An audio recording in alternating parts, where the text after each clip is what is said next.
Assalamu alaikum wa rahmatullahi wa barakatuh. Oğlanlar, elhamdülillah kezektegi ataplayınası tüttü. Ot küygönde bir 10 minutте keregi bolup kaldı. Gradusumuz 60'a çıktı. Nasıl çıkıp durat? Samet yok. İşte o. İnşallah bu obyektimiz Barpa'da. Sonun kılıp kütürdük. Morlarını dele standartka layıklı kılıp 6 metre kılıp mындай koyulgan. Үйүбүздө эле Палтарашка чоң эле үй. Ушундай болгон Палтарашка үй. Иншалла ичин бир катар обзор кылып көргөзөбүз. Көрүп ишкебизиңер баа бересиңер.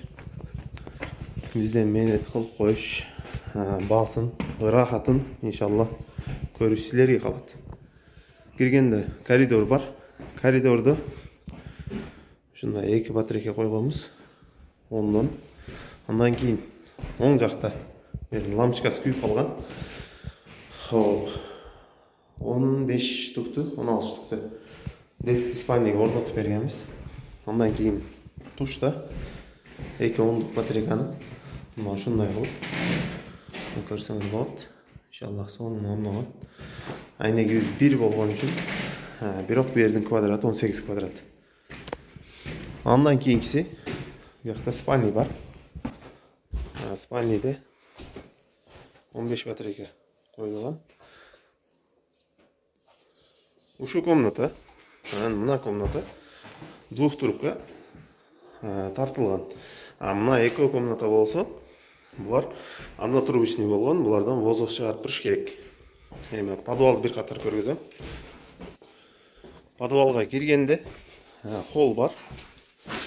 Холдон оң жакта спальня бар. Спальня деле двухтрубочный, бул жактар полный. Холдо деле кухня десек деле бола берет. 15 батарейка орногон. Бул жерде деле двухтрубка. Иншалла эч кандай воздух чыгарыш кереги жок. Бул жерде деле ошондой маселе. Душ бар бuyakта.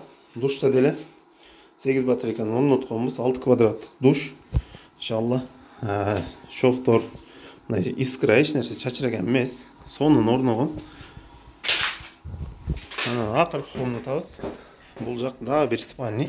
Азыркы учурда подвал катары колдонуп турат экен. Бул жака деле 15 батарейканы койгонбуз. Иншалла ысышы сонун. Өзү самый тегерен тап. Үйдөлөр ысыктыр. Астыга эмкелет ысык. Иншалла кимге ушундай кызматтар керек болсо, байланышка чыксаңар, Жалал Абад отопление каналы кызматта номерларыбыз описанияда болот.